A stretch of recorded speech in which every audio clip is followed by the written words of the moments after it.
Victoria Duhamel, je suis une jeune metteuse en scène et je présente au Théâtre de Suresnes le 66 d'Offenbach. Musical, ludique, expérimental.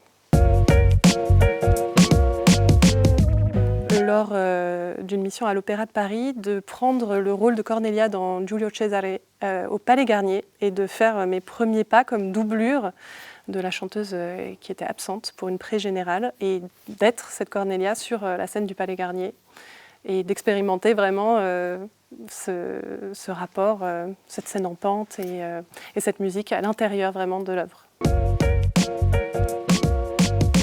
C'est à l'opéra, encore une fois, qui est un peu mon dada. L'opéra donc où j'entends des chanteurs se faire huer. Et c'est un pire souvenir parce que c'est toujours une sensation que je trouve très difficile quand un chanteur est venu et a donné tout. Mais en l'occurrence, la chanteuse américaine a reçu la huée avec tellement de panache. Et c'est juste avancé sur scène et a reçu cette bronca. C'était très inspirant, j'ai trouvé. J'ai vraiment le rituel de rester beaucoup trop longtemps en coulisses et de rater le début du spectacle, le temps d'arriver dans la salle. Et c'est assez frustrant. Donc je crois que je ne vois jamais le début de mon spectacle. Mais sinon, je reste trop en coulisses. Est-ce qu'il y a des vraies héroïnes ? Ça, c'est toujours ma question. Je trouve qu'il y a des femmes assignées à des rôles, dans la fiction en général. Et ce qui m'intéresse, c'est d'arriver à trouver comment les interpréter. Parce que je trouve qu'interpréter des femmes dans les œuvres théâtrales, dans les œuvres opératiques, quand on prête son corps en plus et toute sa chair à ces personnages, c'est complexe. J'ai en tout cas des souvenirs de trous de mémoire dans des spectacles auxquels j'ai assisté, auxquels j'ai participé avec ferveur depuis la coulisse, parce que voilà, c'est des spectacles sur lesquels je travaillais. Et ce qui me fascine toujours dans un trou de mémoire, c'est que en fait, le public ne s'aperçoit de rien. C'est-à-dire que le chanteur, la chanteuse sort mortifié en se disant mais c'était une éternité. Mais si on en parle à la personne qui a reçu le spectacle depuis la salle, en fait non, ça passait très bien. Donc je trouve que c'est une bonne leçon à prendre sur les trous de mémoire. Ils sont vraiment pas très importants. J'aimerais voler.